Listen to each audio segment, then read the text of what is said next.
আজকে সরস্বতী পূজা, তাই সকাল থেকে দেখো বন্ধুরা মেয়ের পেছনে পড়ে আছি, মেয়েকে সাজিয়ে দিচ্ছি।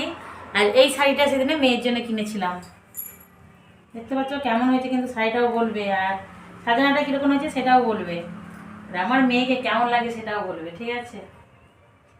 এখনও কমপ্লিট হয়নি, এখনও কিছু একটা বাকি আছে, একটা গলার লং চেন পরাতে হবে। বলো দিদি, একটা লং চেন দিয়ে দাঁড়াও, দেখো দাঁড়া, চোখ ধরছিস কেন? আর লিপস্টিকটাই পরানো হয়নি, মেইন জিনিসটাই পরানো হয়নি। হ্যাঁ, সোয়ারের রক্ত পড়ছে। এটা সোয়ারের রক্ত পড়ছু হয়ে গেছে। এই দেখো বন্ধুরা, 3টে গোলাপ ফুটেছে, এই গোলাপটা লুবো, মেয়ের খোঁপাতে লাগাবো, ঠিক আছে? চলো।